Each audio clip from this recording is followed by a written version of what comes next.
Hello and welcome to another edition of Video Games to the Max. As well, a light week in news, but still plenty of games out there to play. And of course, another one came out on Friday that I'll talk about for a little bit. Triangle Strategy. Marc has still playing through all the big open world games, including Elden Ring and Horizon. And there is some more TV show news coming out from Sony. Forspoken's been delayed, and a few other things to talk about, including more Pokemon right after this. Hi, this is Natalie Lander, voice of Kinsey, Tara Branford, Stargirl, and many others. You are listening to a W2Mnet podcast. You can visit W2Mnet.com for other podcasts about entertainment, video games, sports, and wrestling.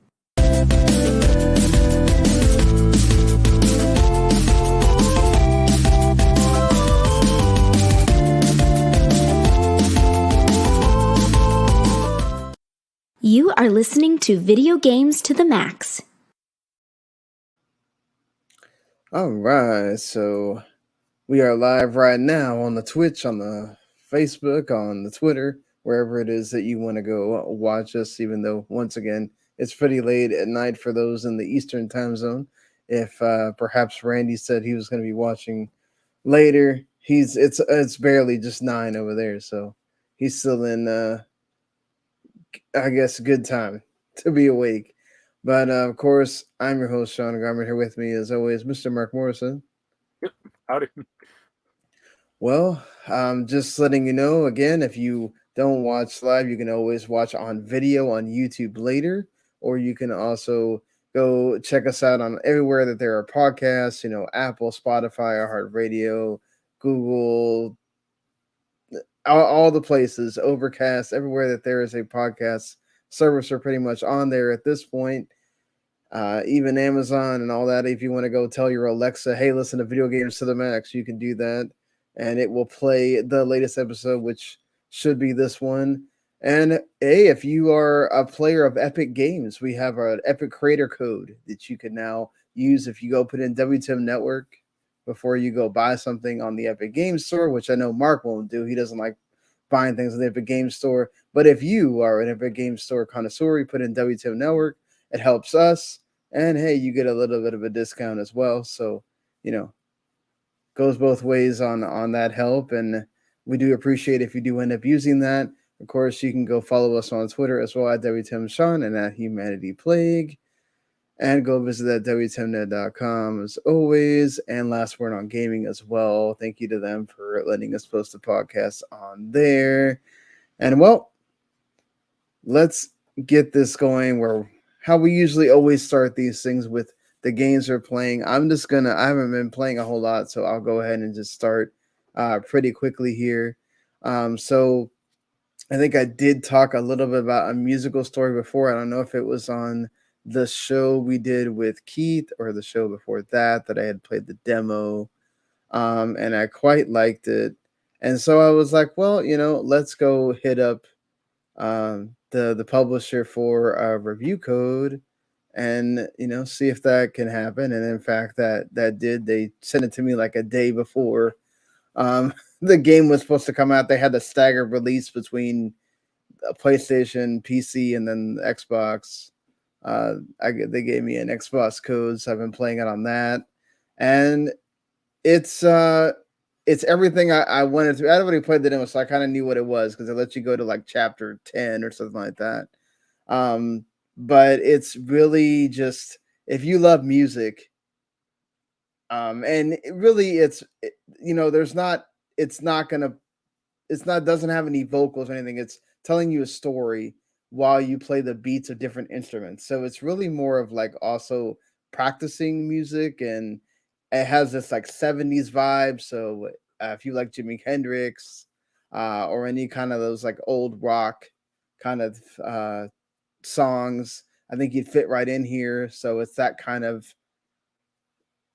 70s vibe there, but you do get this like really cool story going on from them starting as a band to all the pitfalls that come in, and then it gets kind of very personal as well. There's no nobody ever talks, so it's all through just seeing the emotions and the pictures on screen. So pretty much, if you're watching on video, what you're seeing is kind of what it is. You're having to interpret what's happening on your own as things happen, and I do appreciate that. I think that there's a place in games for that. I think a lot of times the Telltale stuff is very kind of heavy handed. So to have something that like is it's a rhythm game. It's not necessarily a rhythm game. It's more about trying to kind of get you to you're hearing those beats or those sounds coming from those instruments and then trying to replicate some of that in the button presses, but you're trying to hear that yourself. And it does have accessibility features where after a while, if you miss 4 or 5 times, it does like put a little guide there that helps you. I kind of actually the guide kind of bothered me some because it is kind of slow.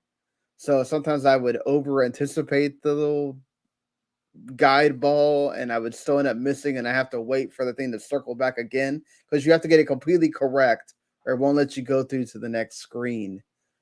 So that is one thing. If it that kind of bothers you if you mess up and you don't have a lot of patience, you will get kind of frustrated that way of having to repeat the same thing a little bit over and over. But I feel like it does teach you to eventually be able to listen and hear those sounds better than just like thinking you already know and then trying to just kind of follow what it does because it does have some it does get harder as it goes on. You know, they do try to add in more musical touches and more instrumentality into there so that you have to actually really do pay attention to what's going on.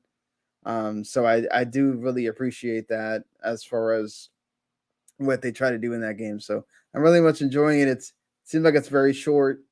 And they do have if you play on Xbox or well, all even Steam has achievements now, but they have achievements for passing each chapter and then also passing each chapter perfectly. So if you're one of those folks that really likes getting achievements, there is something to go back to trying to play those chapters again and trying to get them perfect for that at least.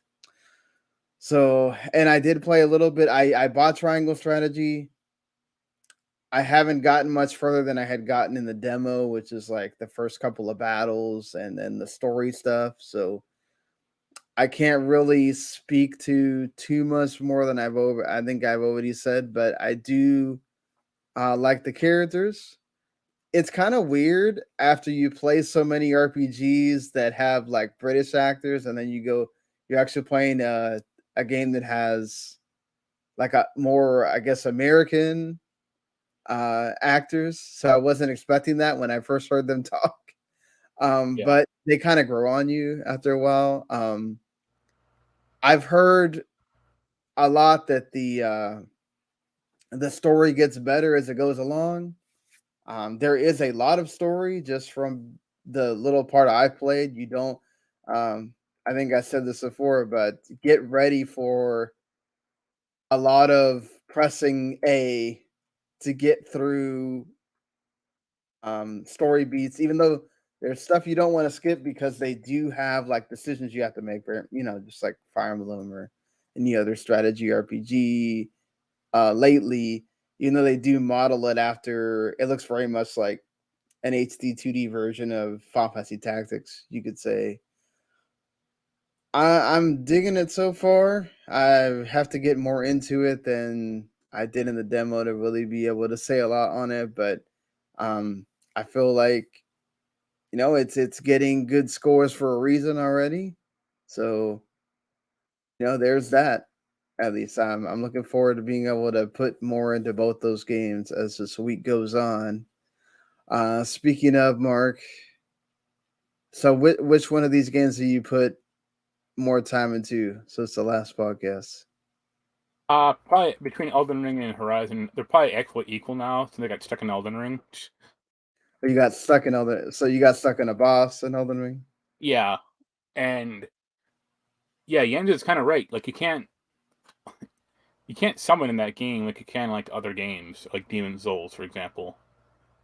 Uh, so that sucks.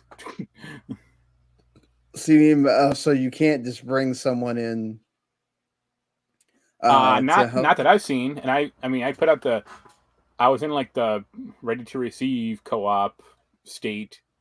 That's that's a disposable item. You have to like pop Okay. it to get like the right set or the right status. So I did it, and then no one showed up. And then I went. I mean, I even like went on Twitter like, "Hey, can anyone help me with this boss?" And no one. And then I was like, "Well, this is cool." Uh, And then I quit the game, and then I loaded it back up like the next day, and that status was gone. So I'd have to pop another item to get nowhere. oh man. It's not like I didn't die. It's not like Demon Souls. Like there's no sense of humanity in this game, like living or death. So like you just use this item, and yeah, that's another problem. Like I don't know.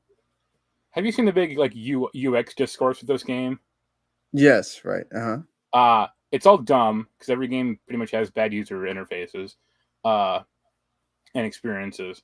But like this game does the dumb thing that every one of the games does, where it gives you like status icons in like the top left hand corner, like underneath your health bar, that tell you Mhm. nothing, and there's no goddamn way to like see what this stuff is unless you like go on a guide that's like half finished or like at some Wikipedia that like someone's like, well, I think it increases your blocking damage, and it's like, well, boy, that's real definite. Thanks for that.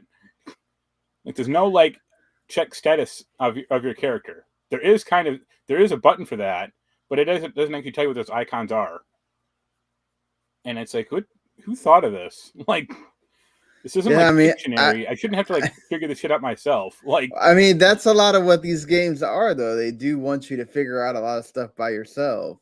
I'm not gonna figure out And what like eh, a 1 inch by 1 inch icon is. This isn't like AOL Instant Messenger anymore. This isn't a buddy icon.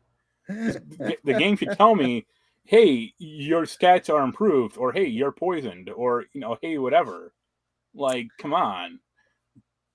yeah, What? I will agree that there should be some kind of at least letting you know what the icon is, and then that it doesn't have to plainly tell you in text like, "Hey, you're poisoned now" or whatever, but at least have something in the game that tells you, "Okay, these here is a list of icons. This is what they do." Yeah, even like a And glossary, or yeah, right. but no, like the Wikipedia entry. Cause I typed in like Elden Ring icons, and it's like it really is like half finished, or people are debating what these icons are, and I'm like, this is Right. so dumb. Like, That's why a lot of these the games have a long tail as far as once people figure stuff out, then you go into those Reddits or the yeah, guides and really be able to kind of get through the game. right. So, you know. But I'm playing Magic characters still. I beat the first main area, the first castle at Stormvale. Takes a while, but I can Yeah. eventually do it. I'm in this like Magic Academy right now, getting my ass kicked by this witch lady or this queen. Uh that's fun. Always fun to get beaten into figuring it out how to beat this character. Yeah, Um there was one boss in this game. I mean, people really do describe it as like Breath of the Wild, but like that is such a bad comparison because aside from like the open world, it's not that at all. But uh, so I what faced an would be your comparison then if that's a bad comparison? let's see, I don't know, maybe near to an extent, I guess, like near Near to an Automata. extent, okay. Well, there's not like optional bosses in near, and near was a not a linear game. It did have big open areas, like some, but like a lot of Right. it was like going through. You have to go through this area to unlock a door or whatever. Um, but I faced an optional boss that was a sleeping dragon. Like the dragon literally just sleeps there in this like near this fort. I wasted all my magic on it. I mean, all my magic, and I got him down to about I don't know a 15th of its health. Wow. And I'm like, all right, let's start going. And I hacked away this dragon with my stupid like starter sword for about an hour. At least you get Yeah. 45 minutes. I mean, I got through an episode of House. Let's say that.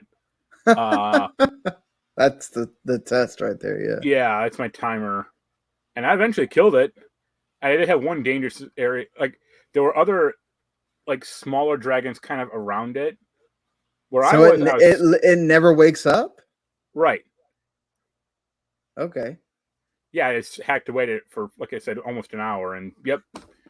I thought you were gonna tell me that you walked away and all of a sudden it woke up and kicked your ass. Oh, Nope. so it just stayed asleep the whole time.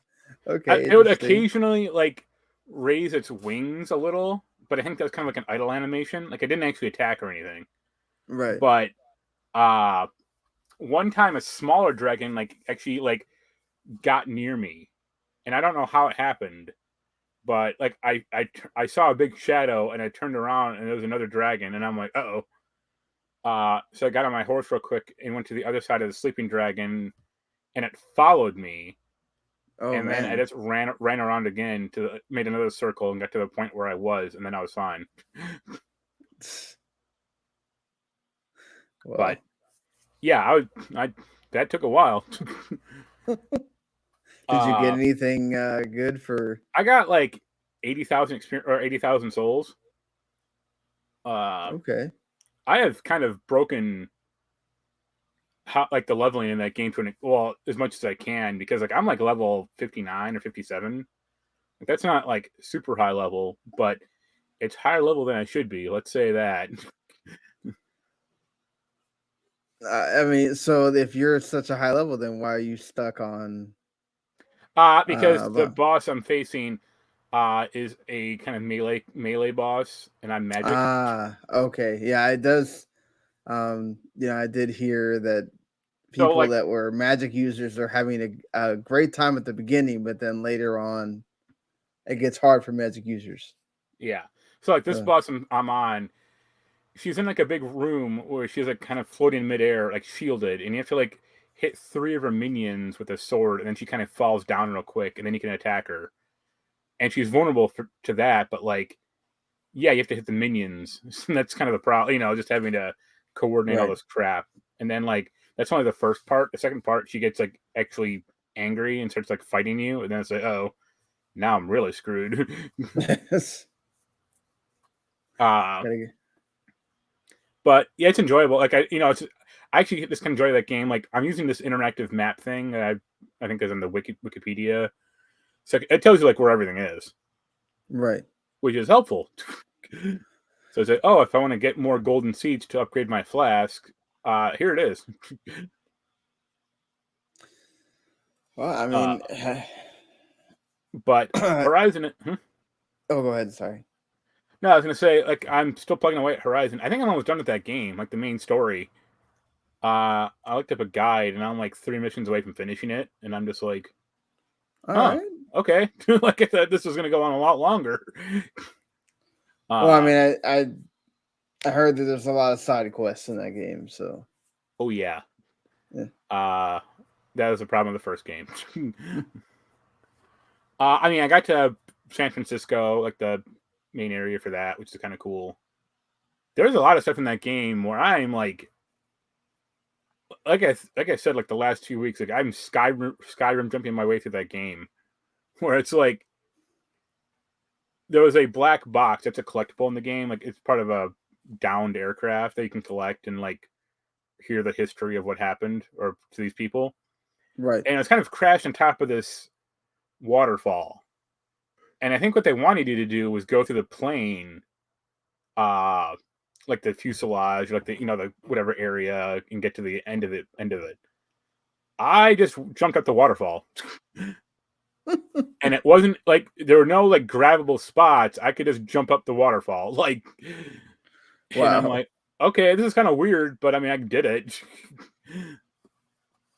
uh, there's something like I'm not getting better at combat. Like, well, I should rephrase that. I'm getting like I picked up like a few better weapons, but like I'm not really doing much. I'm just using a bow and arrow. Like, I am way less prepared than even like the first game, or like I saw what you meant about the trap limit stuff. You can only have like 2 traps out at a time, which is really dumb. Yeah. Uh, I'm interested in the story, but all the side stuff I just could not give a tinker's damn about whatsoever.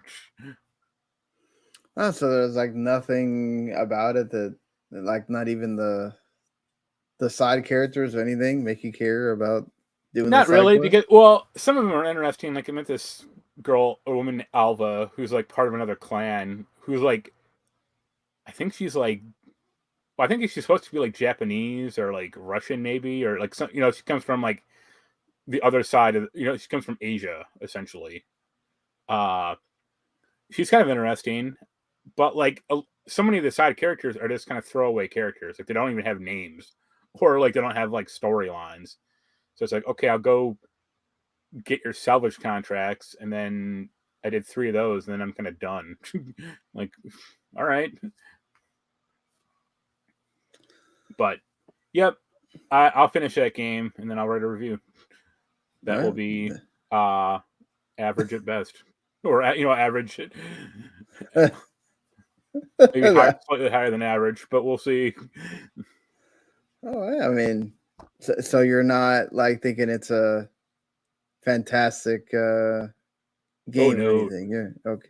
I I mean, if I was going to give the score now, I'd probably say like 8. Okay. That's still in Uh, the great territory. yeah, I mean, real problem with this game is like it is.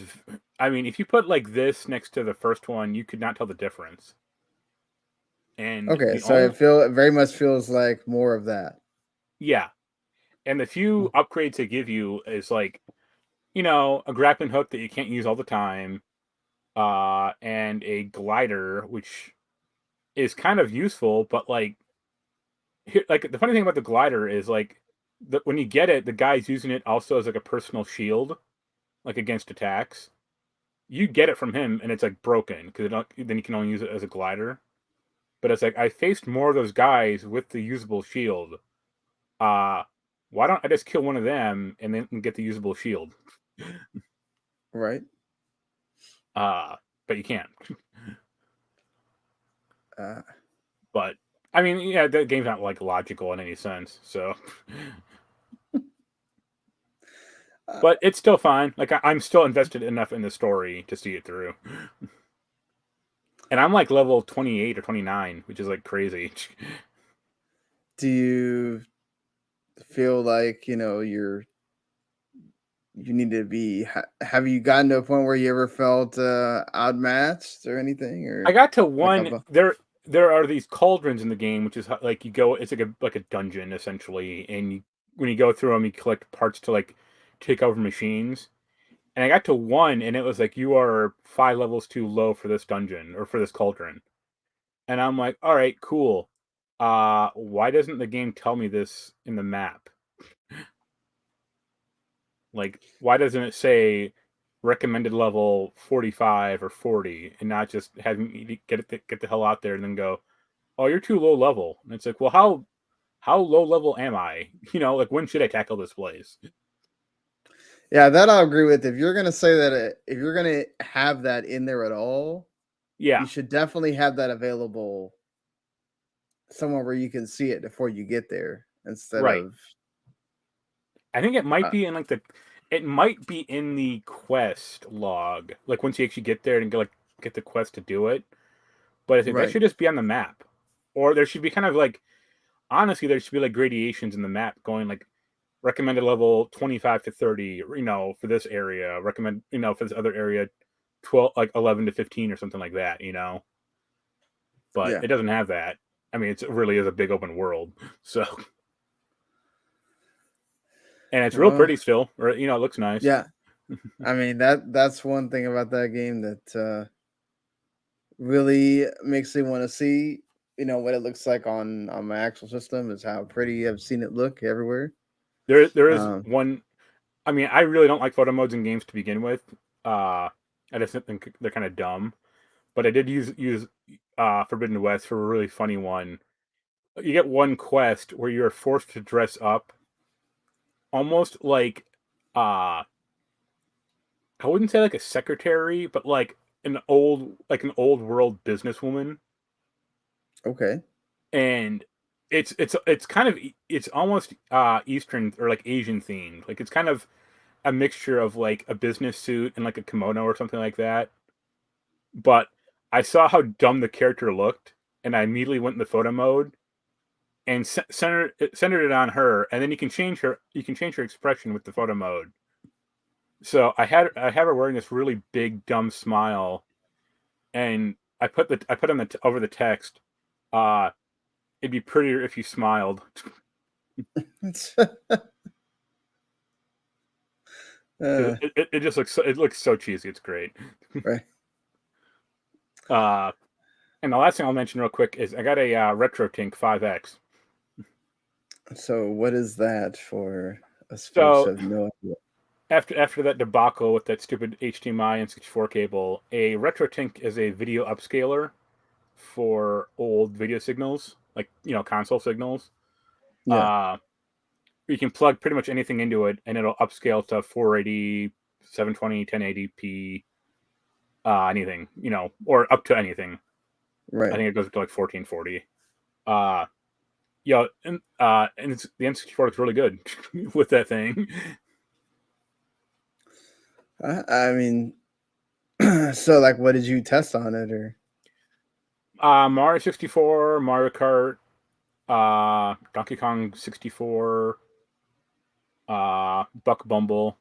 Of course, you Right. have to test that. Cruising World, Cruising USA, Gex Enter the Gecko, Wow, we're going uh, into deep cuts here. Zelda. Yeah. Little known games like that. Yes. Yes. Little known games like that. I did try Kirby, and I don't know if it was the device or like the cartridge, but like it was having like weird speed problems. Like it Okay. sounded like the game was playing fine, but it sounded like the soundtrack was like speeding up and slowing down. Right. Uh the funny thing is, how much do you know about video cables, like composite cables or component? Right. Yeah. Uh-huh. So composite cables are the old red, white, and yellow ones. Exactly. And the component are like the green, blue, and Yeah, right. Yeah. green, blue, white, red, and another red. So my TV, well, I plugged the RetroTink into my TV correctly, and I plugged the N64 cables into the component ones because that's all that I had available at the moment. And my N64 is in black and white. And I'm Oh, like, huh, okay. wow. And luckily, I got this S-cart to composite video adapter. Like it's S or SCART is like this weird video format that no one ever used in America, essentially. But so you can use it for like some better video quality. And I plugged the cable into that, and then it was fine. Oh, But wow. So if you wouldn't have had that, yeah, I it would have been would not have screwed. okay. But the weird thing is like component shouldn't do this. Like it should be fine. Right. And I talked to Jens and I talked to two other guys. One's a pretty good, like a pretty big retro game guy, and the other guy worked in video production. And I asked all of them that, and they were like, "That's really weird because it's not the retro tink isn't the issue. Because even if I plug it directly into the TV, it does the same thing. So you So I think think it it's your might be TV? yeah, I think it's the TV's problem, or there's some setting on the TV. Like Jens didn't believe me, and then I was like, "No, here's the Sony, uh, or not repair manual, but like here's the Sony TV manual with the icon of what I'm doing." And he looked at it and he's like, "Wow, I've never seen that before." And I'm like, "Well, Yeah. it's. I mean, my TV is telling my my instruction manual says plug the yellow into the green, and then I do, and then get black and white. So it's like that doesn't. It's not real beneficial to me." Yeah. So after done with this, I'm going to keep messing around with it. Well, hopefully you can figure it out at least. Yeah. Yeah. Anything else you want to talk about before No, we move on here? still plugging away at Lost Ark, but That you'd probably be plugging away at that for ever. a while there. Yeah. Yeah, I'm sure that it won't just be something you do Yeah. quickly. So yeah, let's get into the news here. And first off, I guess the maybe perhaps biggest, most recent thing is that Forspoken has been delayed by all the way to October 11th. I think they said now, as opposed to I think it was April, May is when it was supposed to come out originally. So just a Yeah. few more months, but now it goes from being a spring game to fully into the fall. Maybe a little bit before we get into the holiday season, but still, I'm sure there will be other games releasing around then as well. So people have to make those decisions, especially when for PS5 this is now a $70 game. So we'll see what that's like for Square Enix, who, as we talked about last week, isn't always the most patient company when it comes to game sales, unless your name's Final Fantasy. Well, isn't this thing like tangentially related to Final Fantasy? Yeah, it's made by the people that make Final Fantasy 15, the Luminous Yeah. Productions. But still, this is a new IP, right? I mean, as interested as I am in it because of the main character and like some of the gameplay elements that we've seen, um, there's still a lot unknown about it, honestly. And then a lot of people that have come back from preview events for the game don't seem to be like too enthused about it. So maybe they've kind of taken some of that feedback as well and said, okay, let's take some more time with this. It's supposed to be a big. It's a game that's PlayStation exclusive for 2 years even, so they're putting a lot of stock in it that way. But I mean, look, at this point, getting a game being delayed is never a bad thing. Too many games, with again Cyberpunk being the most recent coming out and not being great. Even Babylon's Fall, right, just came out and that thing was an atrocity apparently. So that's more of a platinum game than a Square Enix game. But honestly, right now Square Enix is kind of like all over the place with their releases, really. So Yeah. I think the more you can kind of take some time with the game, and perhaps Babylon's Fall's reception didn't help the matter. Right. But I'm excited for that game. I kind of want to see more of it. Hopefully, that means that they'll have time to show that. I know Square Enix is probably going to have some kind of summer showcase event, so maybe they'll show more of that there. Speaking of events, now I don't know if this is going to get delayed or not because there's being calls for it to be delayed due to what's going on, obviously in Ukraine. But talks about a possible PlayStation showcase happening, or not showcase, state of play. Sorry. I mean, now that we're out of releases, right? We know God of War is supposed to come, but there's no guarantee yet that it's coming this year. I mean, outside of that, we kind of don't know what Sony's doing. So we know that there's things they're working on, but those things seem like really far away, like Spider-Man, Wolverine, all that. I mean, like, what do you think they could show at this thing? Because state of plays have been kind of another thing that's been all over the place. Sometimes they have some banger games. Sometimes they have announcements that are kind of like, okay, that was fine. I don't know if it was worth me spending 40 minutes on it or whatever, but Or could be sure. that stupid rumored Spartacus thing, or whatever the hell they're cooking up. You think that they would really show that in a state of play? I Like think if I break think that if like down and it's everything? I think if it's going to be like actually good, they would. If they said like, hey, we have 200 PS1 games, 400 PS2 games, 400 PS3 games, go for it, and you can download them to your PS5. Right. I think I mean, plus, as long as you're still an active member, you can still, as long as you're paying, the highest tier, then you can have access to this stuff. But right. I mean, would they go in and break down the tiers and do all that stuff? Or are they just going to do like one of those like cinematic things and say, okay, here, and maybe here's some games that are coming into it to get people interested? no, I mean, they would do both. Because that one really stupid one they did a year or two ago, where it was like the machine, like the nano machine building the PS5. Right. They'll do something like that, or it's like a network infrastructure, or like people being connected to some global internet or global network, and then be like, oh, here's the new way you'll experience PlayStation Plus.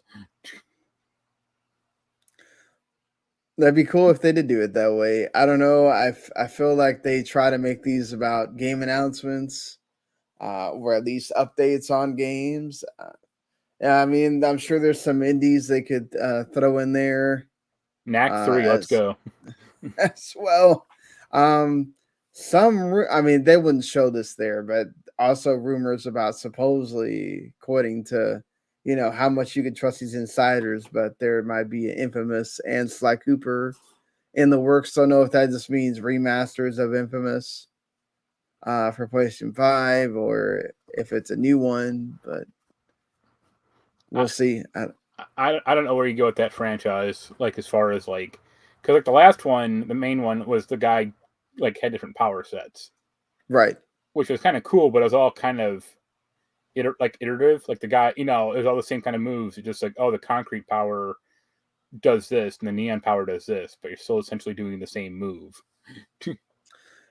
It's crazy because I thought that they kind of said they were done with it Yeah, that after the too. last I one. mean, they're So hard at work on Ghost of Tsushima too. So right, exactly. So I mean, what team is working on this? which is I kind mean, of a I shame because guess Infamous, the first two were pretty well liked and popular, and then that PS4 one right. came out and no one gave a damn. Yeah, I think also like when you have a deal now with Marvel and the Spider-Man games are doing great for you, and then you have Wolverine now. So I Yeah, like, I mean, yeah, do you really need a superhero game when you have the quote unquote real superheroes right. under your belt at this point? Only if you can get a Stiltman game, that'll be pretty happy. Yeah, possibly. I wonder if this, speaking of Square-Enix, maybe a time we haven't heard much from Final Fantasy 16 could be a time for that to show us a I little mean, something. they can't even get put the other one out just on time. So Well, I mean, 7 Remake, that's a thing that they've already said they're working on. I meant Forspoken. Well, yeah, but that's a different team. Like, I don't know who exactly is working on 16 at the moment, but it's not Luminous Productions, and I think that's the one that they said supposedly was also coming this year at some point. So if you're delaying Forspoken, have Yeah, something else to show on that.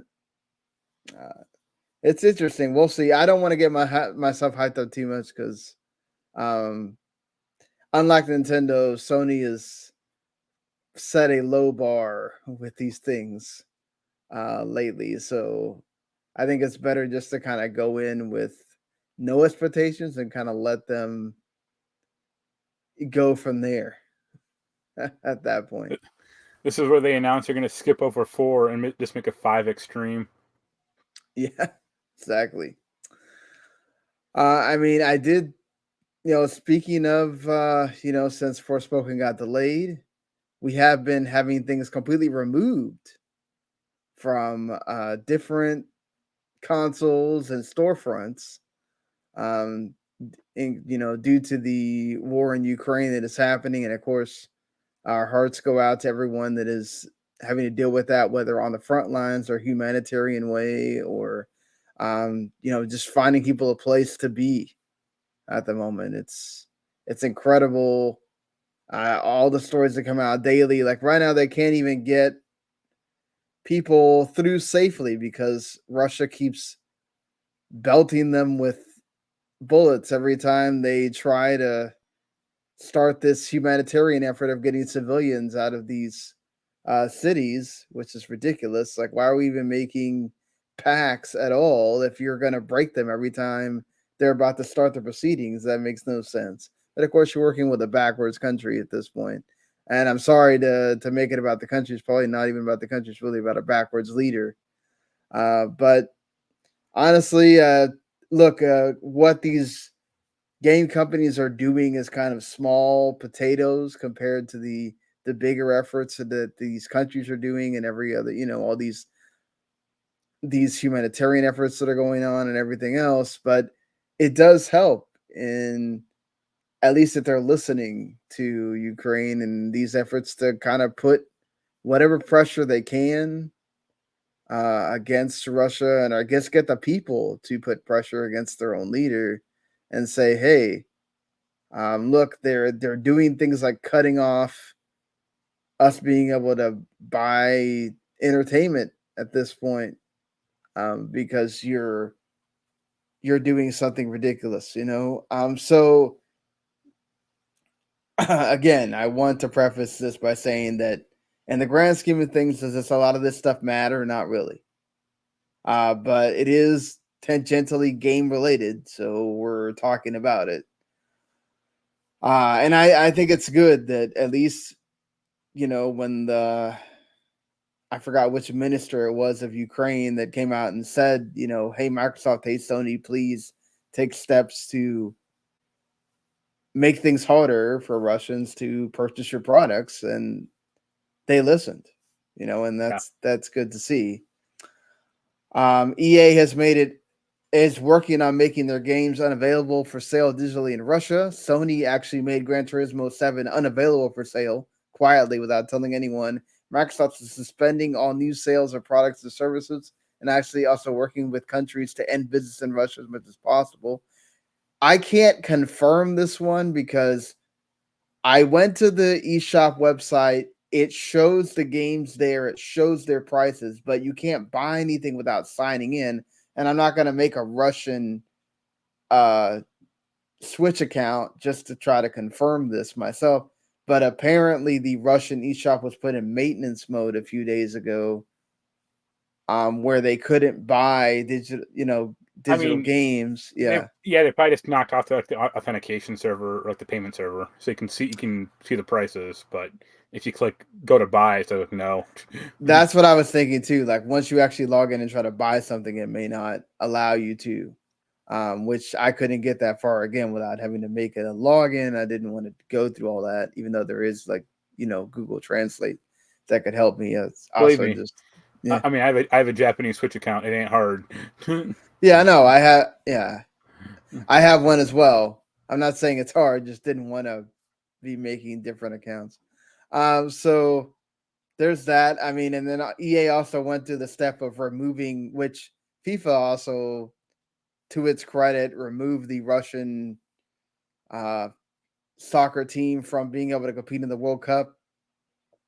The other soccer teams that had to play against them in the bracket to try to make it to the World Cup refused to play against them, one of them being Poland, who had to play against them directly, which would be really weird considering Poland is the one leading the humanitarian effort directly with Ukraine, and then going into Russia to play a soccer game doesn't make sense. So yeah, they've gone a step of removing the Russian teams from the NHL 22 and FIFA 22, as well, and FIFA Mobile and FIFA Online. So that's good on that front. Yeah, we all know the thing that's really going to hurt Russia is them being removed from Eurovision. Yep, I mean that's the one thing they allowed, I think, Russia to still compete in. Which is, yeah, I guess. Not anymore. But yes. Oh well. Moving on from that, we did have a big announcement on Pokemon Day. Pokemon Presents last week. So we had done the show and everything, and then the next day, I mean, it is a big Pokemon Presents or whatever, but it's just like it's a Sunday, like, oh, we're gonna announce updates for Pokemon Legends Arceus and maybe some DLC coming for that, some the other smaller games, like Pokemon Unite, whatever. Did not expect that we got the next the next version of Pokemon Generation 9 is actually happening.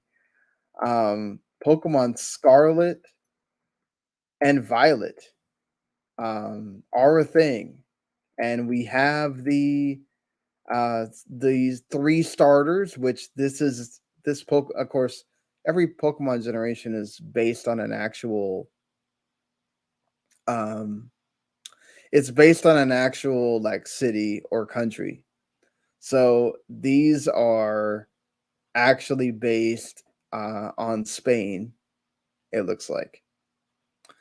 And you have, which is great for me because as a person that owns cats and loves cats, it's nice to know that the starter that I usually always go with and the grass starter is a cat, Spirigatito.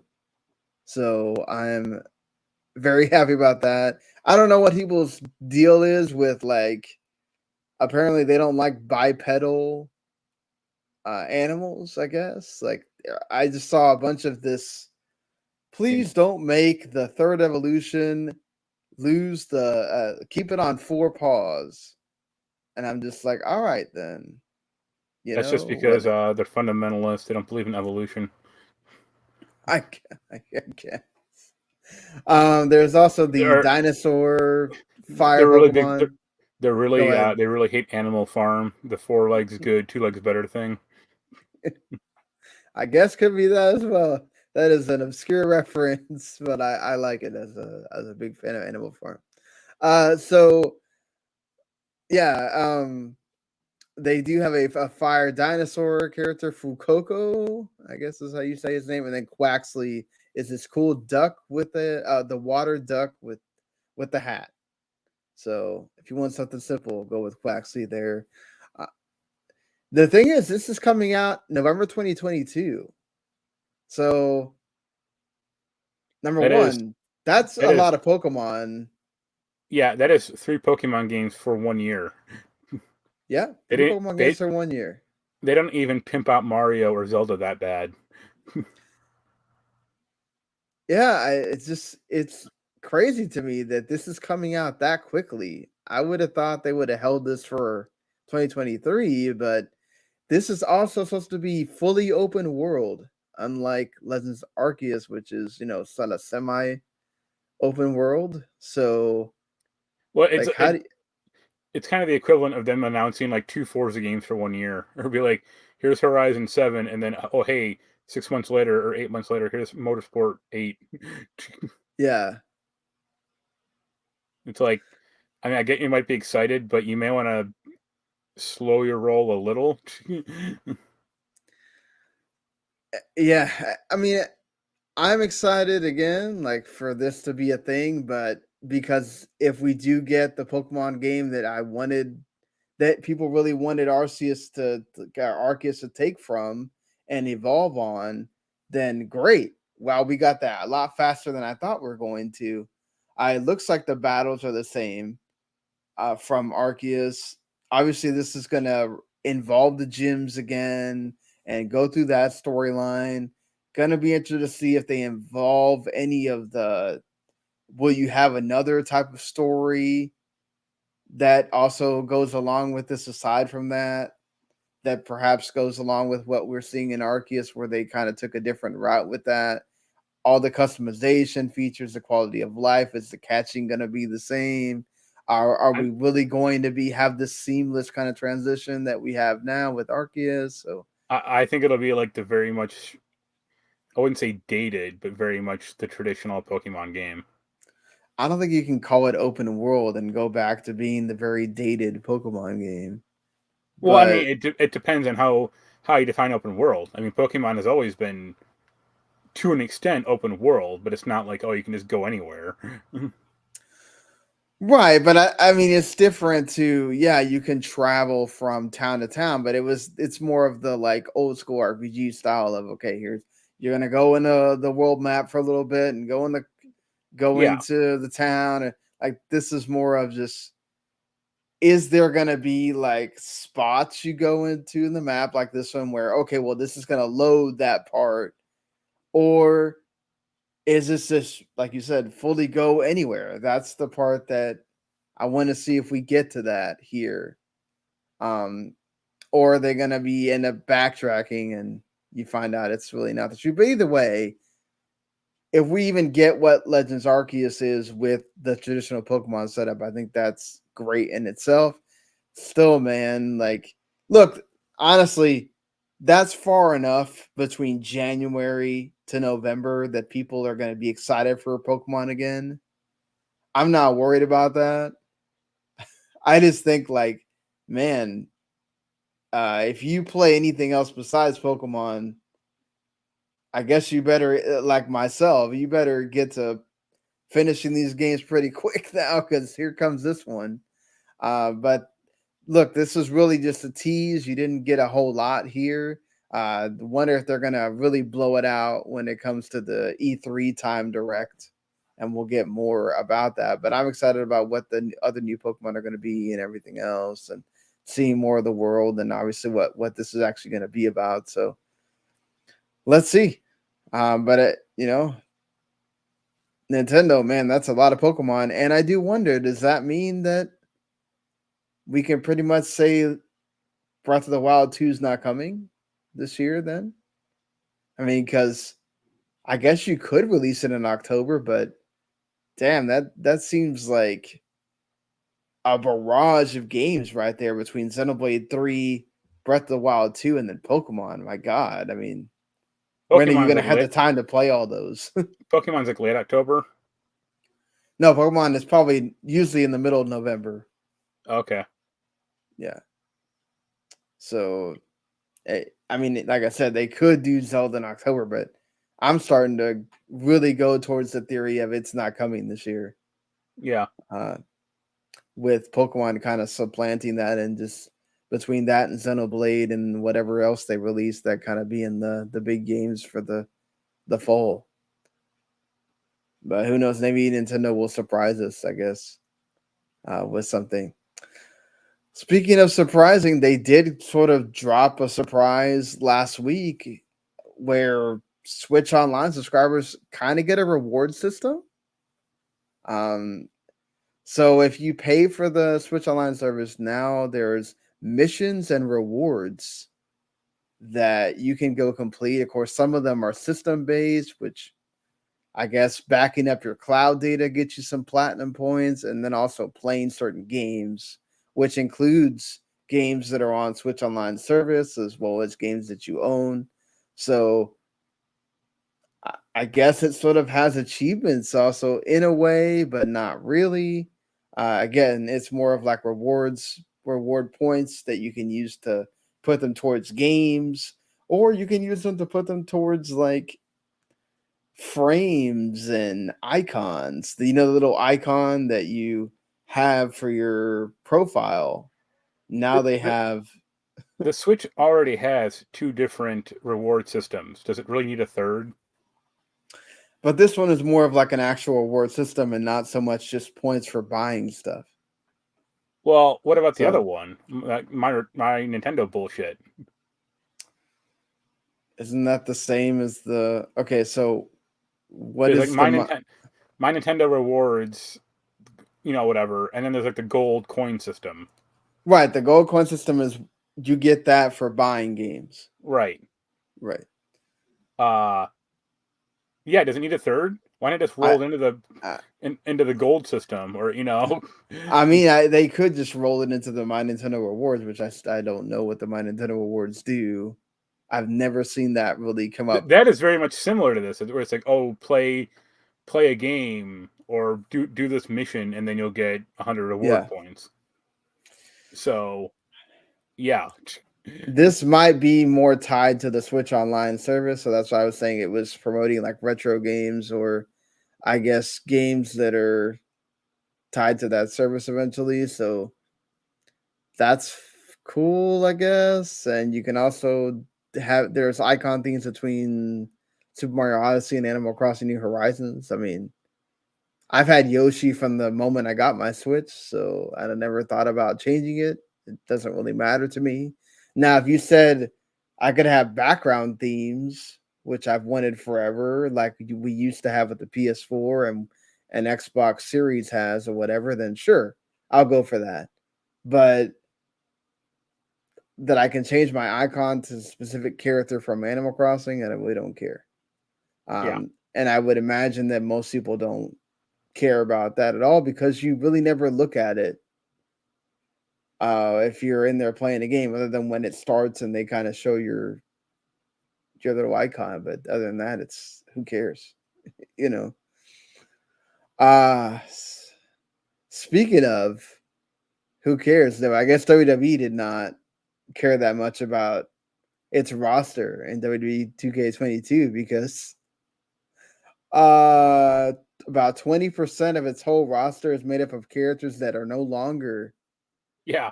on the actual roster.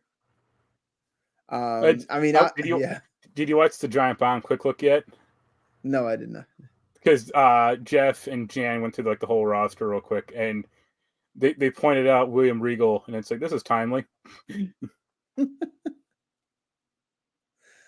uh I yeah, I mean, mean, this always happens, but I because know, this but the game, fact that like Billy Kay and Peyton Royce were let go almost a year ago yeah, and they're still there, I mean, I'm actually I'm somewhat surprised because you would think because like when they booted the game up, it said like WWE 2K22 version 1.04. I right. am surprised they didn't. There's not some like stealth update that's like 1.05. Yo, you can't pick Tyler Breeze anymore, or you could just like delete him from the roster, or like I some of think these. at this point they're not going to delete people because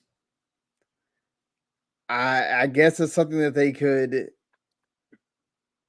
could use to promote. I mean, they're not going to promote them in the commercials or anything, but some people may buy the game because they can still play a video game with all these characters. I don't know. Finally, It'd I be can get to just play as wasting assets. Like I can finally get to play as Keith Lee. right. Uh, I mean, the game does come out in like 3 days, So, so yeah, I don't see them removing people for no, that. I But it don't is either. just But like funny. It's funny. you'd Like think, I mean, look at like what EA's doing with like the Russian sports teams. Like right. you'd think they should like to make the game a little more timely, but the Yeah, but funniest one is there's probably like contractual things of why they can't guess do who's it. in the Like, game? Shane McMahon. well, that's okay. He's still a McMahon. Like it's not like you Well, it's know. funny because I think Jeff says, "Here comes the money," and then Jan replied with, "Here goes the money." Yeah, there goes. Yeah, look, I'm kind of sort of bemused by WWE 2K22. I Did, like the fact that they're adding the GM mode and everything, but did you see the rumor though that uh, WWE is trying to talk to EA oh lord. about this is like the thing saw I think on like Art Technica was like this is kind of a make or break year for 2K22 if it's another huge failure, I which mean, I agree with them because yeah, WWE doesn't have like they're not the ones that make the game, right. right? Like they're the ones that just offer their license, and then every year since like what, like 2K16 or something, they've been But pretty bad. yeah, but the Like, problem is there are a lot. I mean, with every licensed sports game, there's rules and requirements they have. I've always well, but they were on that yearly schedule as well, which doesn't help them. right. but most of those other sports games operate on a good platform that gets slowly, progressively worse. They don't start off with bad and then go to Titanic levels of new badness year after year. I mean, they did start out well, right? Like 2K13 and 14 were really good. Yeah, but But that it's was Xbox 360. yeah, but as soon as they stopped as soon as they stopped having the nostalgia play to go to, right, Yeah, that kind of clouded things. I think that's when it started to show its luster. And then, of course, when you're going to these new consoles that you have to account for, that makes it difficult as well. People are expecting more things. You're talking about a Series X and a PS5. Like you should be able to do way more than what you've been able to do investing in Sephora. So why aren't we doing that? And I can kind of get people's there's expectations to come with that. I do hope that this game does well for at least for 2K and Visual Concepts, to not have to feel like, oh my god, we're just always losing on this. Um right. Well, that's what the EA, like, if this one ends up bad, they may switch developers or switch, companies. what does EA even want them? I'm I'm sure they might because it's not like their UFC games do any good. Like, Maybe. It would be interesting though. Like that's always a fantasy that I had of like as a person that loved to play more more back in the day than say like now, where I used to love the EA Sports stuff, yeah, EA Sports games all the time. Like, how cool would it be all these years later for them to finally come to them and see what they could do with those games? And maybe that's another way to bring back that EA Sports Big or whatever, and have the arcade thing, or like what they've been doing with FIFA, where they kind of mix both of them in there. Could we have like both sort of versions, where you have the more simulation version, and then you have a different mode where you have the arcade type mode. So that would be interesting to see as well. If forget that. I want a combo game where it's John Cena versus Tom Brady. Would the NFL go for that? They could now, right? SmackDown's on Fox. The NFL's on Fox. I Well, mean, if the NFL won't do it, the XFL will. right? I mean, The Rock owns it, so it could happen. Could Yeah, happen, maybe. So yeah, moving from that to something that won't be happening for very much longer. Sony is going to be ending support for the PS3 in Japan, as far as I mean, repairs. hats off to them for keeping it up this long. Yeah, I know. I mean, that's crazy that they have continued to repair them for this long. But after April 30th, 2022, which is Saturday, you won't, due to basically depletion of parts inventory, they won't be able to provide after sales service for the PlayStation 3. I mean, that's crazy to think that they have been able to do this for that long now. Yeah. Um, but Spe- yeah, Speaking of Japan, did you see that Kotaku article today? no, I did not. But They listed how much Xboxes have sold in Japan over yeah, the the two past. oh that one, 2.3 million. Yeah. Yeah. Wow. I mean, the Xbox One was a total. If it was a failure everywhere, but it was an absolute bomb, and it's done. The new one is done decently, but of course, yeah, Xbox 360 was the one Yeah, that like one sort of point. moved the needle. Well, Xbox 360 was like basically 1.5, a little over, and the Yeah, original Xbox was like a little less than 500,000, which actually is more than I would have thought. I mean, kind of hats off to them for that one. yeah. And I then mean, well, the 360 was when they actually tried to appeal to Japanese audiences. So yeah, like Blue yeah, Dragon and Lost Odyssey and like a few of the other yeah. Infinite and um, Discovery. Yeah, Mistwalker stuff. Yeah, yeah. but I mean, yeah, Phil Spencer saying, "Oh, we're still bullish on Japan." It's like, why? I mean, it's always a goal, I guess, to get them to I mean, hop on. unless they straight up buy Konami or Square, they're not gonna ever be relevant. And even if they somehow bought Square, that's still iffy. Yeah, I for one, I don't think that would happen. Secondly, just I agree with you. No, It's just yeah, yeah. it never happened. Well, I mean, Konami might, but not Square. But like, if it was suddenly like, yeah, Final Fantasy is Xbox only, it'd be like, all right, uh, Okay can I make then. another Legend of Dragoon now? Like this is no, I just that was doesn't surprise me at all.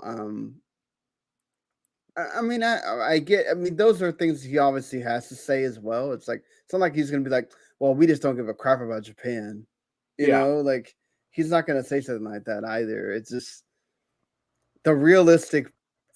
Obviously, he also knows, like realistically, unless they really just do it again, where they completely try to that. I mean, he has said that that is a blind spot for the studios that they don't have. Like they really do need a really good Japanese studio.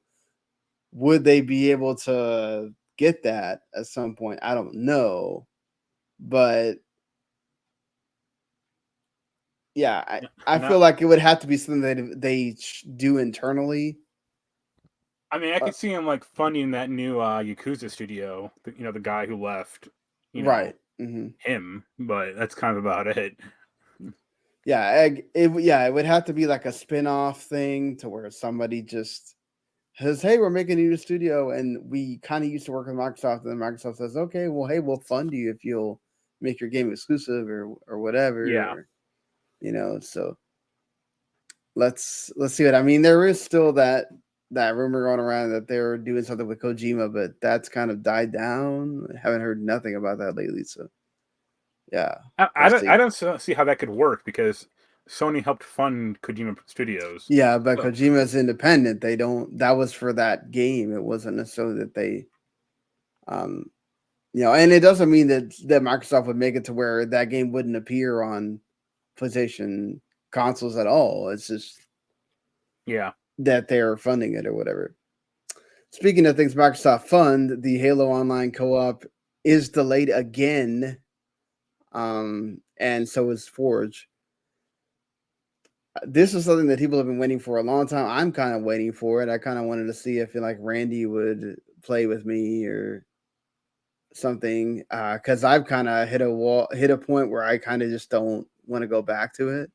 But if I yeah, had somebody to play it with, I might want to like trudge through it. Not that I don't care about the story. It's just there's other things I want to play, and like just doing that by myself doesn't seem very appealing. But being able to play that with somebody else would be a lot more fun.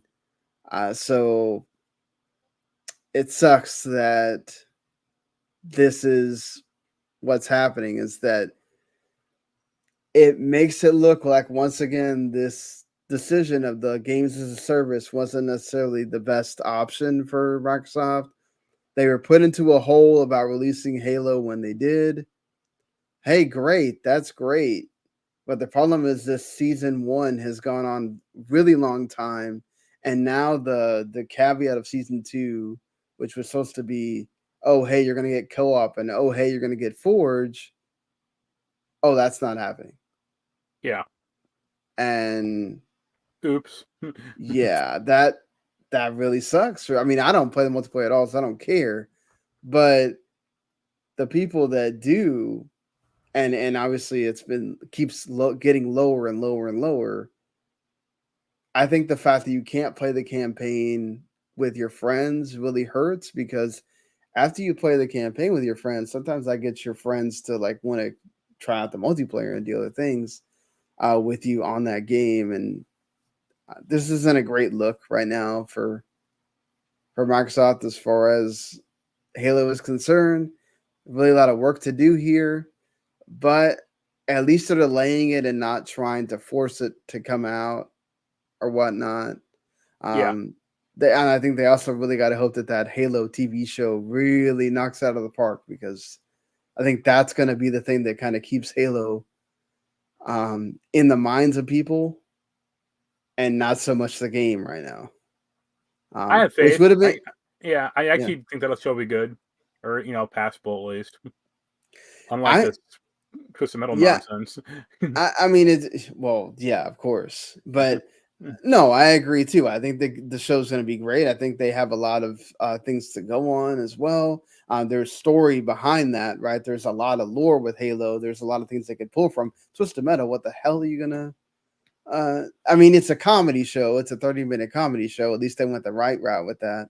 Didn't try No, to make it all serious, but that's the wrong route. yeah. Oh, you think they Like, need to be serious about a freaking well, game? I don't need. I mean, as much as I like Anthony Mackie, I don't need him to be a fast talking, sweet tooth. Yeah, I don't know. I have to Like I, see. I, I rewatched like last night. I actually rewatched all of the intros and like indie movies of Twisted Metal Black, and how it's all very like, I wouldn't say sarcastic, but almost like Black Mirror, where the people get what they want, but it's not what they expect usually. And Right. I want I want something to be like that. If it's very dystopian or very you know psychologically driven, not comedy show. I mean, it is written by Michael Jonathan, who most recently worked on Cobra Kai. So, it won't be all comedy. There'll be Yeah, definitely some action scenes in there. It's going to be coming to Peacock. So, if the you guarantee of have quality right that, there. you can go watch it on Peacock. Talk about weird. Epic bought Bandcamp. Um, So say which I goodbye to mean, Bandcamp. I mean, this is good for people wanting to get a great like net average of 82% of every sale or whatever. But I mean, and I'm sure this will help with you can have more music in Fortnite. Yeah, exactly. That's what Uh, it's all going to be. but I don't know. It's just weird. It's like okay, like this was an announcement, and I'm just like, really? I guess if this helps, like, with getting, like, independent musicians, like, where they can make better profits than, say, the robbery that is Spotify, then cool. But I just don't see what the benefits of this are yet. Like, they need to really flesh that out and, like, talk about that more, and then maybe there will be something. Also, it just seems like I don't know where this is really game related. Like, what does this really do for okay, the them buying harmonics kind of made sense because not only is harmonics going to provide like music stuff for Fortnite, they already this helps like fund games that they already have, like gives them a security net to keep doing stuff with those games. But also, like, if they wanted to make their own kind of separate music thing, again, like a smaller um thing or something that Epic wants to help them create, they can do that. The Bandcamp thing is just kind of like, all right, Well, let's I mean, see what you do here. I just see it as, instead of Harmonic having to make their own music, they can just pilfer Bandcamp. Like I wait guess, wait but until the next version will be called Rock Band Camp. uh, yeah, I honestly, it doesn't. I don't know what the point of that is necessarily, but I think we'll see the fruits of that more as it develops for sure. Well, we've had Resident Evil 1, 0, 4, 5, and 6 get ported to a lot of things. So why not bring the newer versions of 2 and 3 and then also Resident Evil 7 to next gen? Give them next gen versions and bring them over to PS5 and Xbox Series. And the cool thing is, if you already own these games, which I own all of them on PlayStation 4, they're upgraded for free. So cool. Now, when I finally finish Resident Evil 7, it'll look better. So that's cool. Yeah, it's like at least it's free. Yeah, I mean, if all they're going to do is add visual enhancements, I mean, they really shouldn't be charging for it. Right. You know, if they were going to add stuff to these games, then yeah, go for it. But visual enhancements, that always rubs me the wrong way when somebody says, "Oh yeah, we can justify charging $10 for that." Like, nah, not really. Man. Well, I No, mean, for me, it'd be like how much does it enhance? Like we've you already know, kind of seen what that does. I mean, there's only so much they can really enhance it from a PS4 version. right? I So, know. Like I didn't mind paying for Spider-Man, but that's more the exception rather than the rule. yeah, but wasn't Spider-Man like from the ground up done that way? I don't know. I just know they Yeah, changed his face. yeah. Well, yeah, that's different. And to know the surprise of absolutely no one, Activision Blizzard is having a hard time getting workers. Well, what do you know? I mean, you're like got strikes going on. You have lawsuits going on. I mean, do you think people really want to work for you right now? Yeah, it's like they act like they're surprised, and it's like really like Really? people might Okay. want to wait until Microsoft owns you before they go, they go to work for you because of how in flux everything is. Exactly. What? Like, why do they want to deal with that? Especially also because you don't really want to go work with someone and you don't know if Microsoft is going to cut anything. It's like you said, it's a lot of influx. You would think we haven't heard anything about Microsoft doing that, but like this is a huge acquisition. We're talking about different companies here. We're talking about studios from all over. We're talking about, all these different franchises they now own. Like, how in the world are they going to be able to keep every single person? And then they're bringing on people, and then it's like, well, you haven't proven that you have refuted all this stuff. You haven't proven that you've gotten rid of all the bad apples and the bad vibes in the studio. So why would we trust you at this point? Yeah. They are apparently going to announce a new WoW expansion next month, along with the Hearthstone expansion and updates to Warcraft Mobile. So Yeah, this WoW expansion did not. I mean, the past few WoW expansions have not done well. So I mean, I look forward to eventually reviewing it. Let's say that. like, what do you think of about like what can they really do in a new WoW expansion? The problem that this WoW expansion had, like the main problem, is like they completely trashed the story, Yeah, uh, which is unfortunate because that's what a lot of people actually like about these games.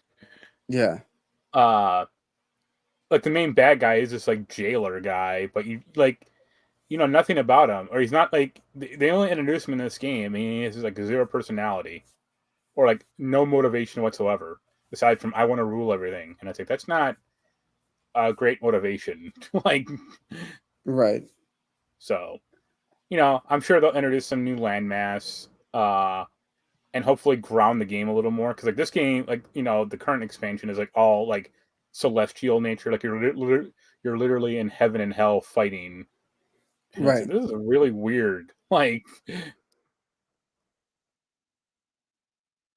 so who knows? Yeah. They'll finally introduce the Naga as the evil race.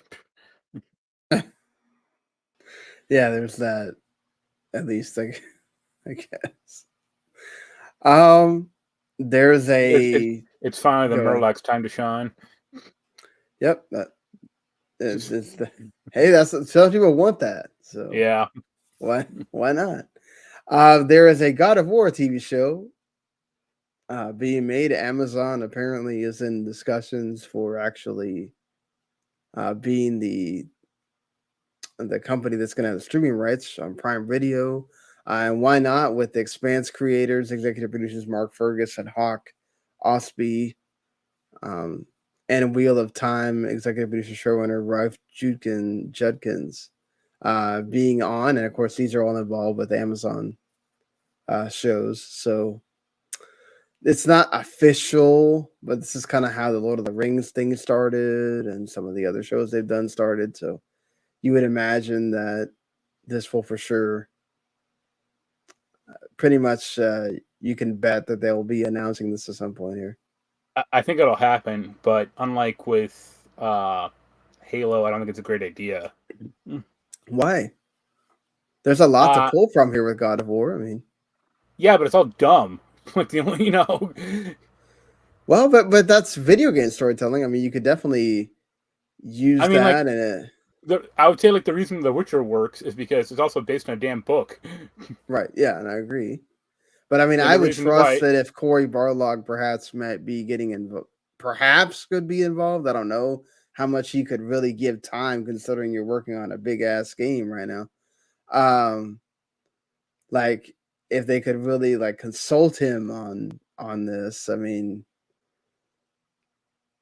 eh, I don't know. I the way that God of War, at least the most recent one, is shot and made, and the I story in mean that game, yeah, the recent one, sure, but that's essentially like there's already like 3 or 4 Viking shows, or 3 or 4 other right, types of shows like that.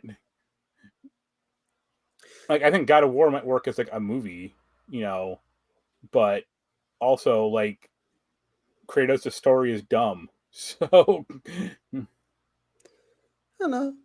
I have faith that they could pull it off. I mean, again, they have various games to pull from, so they could definitely also I think I mean they're making that Lord of the Rings movie or that Lord of the Rings show, but show. I don't think that's going to do well. I think that's going to like wildly diverge from the source material, and that will uh bomb that show to the ground, just like Cowboy Bebop. Yeah, I mean that's gonna be a huge task when you already have such great like material out there from what Peter Jackson did. I mean, Yeah, it's like what I mean. They're making like they're like wholesale making new characters for this thing, and yeah, it's like, huh? Like, why would you do that? because they I mean, got to put their own stamp on it. yeah, they were already doing that with Peter Jackson. Already was doing that with The Hobbit. Uh, Kate from Lost. Her Well, but character. we can already see where that went. Yeah, They are not nowhere near as fondly thought of as the original trilogy. So. yeah. I mean, who knows? Maybe if he would have just made one movie out of that and not tried to make it into 3 movies, maybe. Yeah. And then, of course, so the big announcement from entertainment side of things, John DiMaggio is officially going to be back with the Futurama crew, and so the revival is complete. You're getting everybody back of substance of note. You can end the saga here, the Bender Gate, all that stuff. And I guess, are you excited now that we're I mean, I guess a little more, but that Comedy Central Futurama was not good. So yeah, it's less about like, I mean, the voice acting cast is important, but like, right, do they have the original writers back, or how much of like the old crew is going to be working on this thing? right. Although I do think there should be an episode, like I said, well, like my theorized they should just replace him with like Bender getting hit in the head of some like other voice actor. They should do the same thing, but just have him sound the exact same, but everyone thinks he sounds different for an episode. I feel like they are going to definitely play off that. Yeah, That's at like, least one episode. yeah, like definitely got to make a point about that whole saga for sure. All Or right, so he'll get hit in go the ahead. head and just. Cause, have you ever heard John DiMaggio like talk? Yeah, He does sound very much like Bender, but he sounds like a more normal version, or like less kind right. of. I don't want to say crass, but like less energetic. But so just have Bender sound like that for like one episode. They could do it. I could Yeah. see it happening. All right, so that's gonna do it for the show this week. Uh, as we always tend to do, let's go ahead and look at what is coming out in the week ahead. As we will probably, I will say, wind up doing the show on Saturday. So let's go with that for now. Not sure. It's just with me being a supervisor at my job. It's very I don't know if I'm ever going to get called at the last minute to like, hey, you need to cover this person because they called out, and you're going to get overtime for this. But hey, so sometimes it puts things on hold, like this show, which is why it's now coming out on a Monday afternoon, basically, by the time we'll still hear this, unless you're watching on YouTube. So yeah, I apologize for that. Had somebody get sick, and then hey, go for it. You gotta really need you. I was like, and it's not really like I really need you. It's more of like a hey, wink, wink, nudge, nudge. Like you should really take somebody's shift here. Yeah. So sorry about that. But anyway, let's look ahead here as basically in a day, you'll be getting to play that Assassin's Creed Dawn of Ragnarok Valhalla DLC, which that looks really good, or at least you hope it is. The Aztec Forgotten Gods. I'm really looking forward to this RPG time Legend of Right, which has some really interesting mechanics. So let's see how that works. Young Souls is a action beat 'em up that's going to be on Game Pass. If you have that Doc Hack GU Last Recode remaster is going to be on Switch. WWE 2K22 comes out on Friday if you're excited for that. And of course, next week we have some old games coming and some new games coming as well. So, Yep. yeah. Until then, folks, we will see y'all later. Later.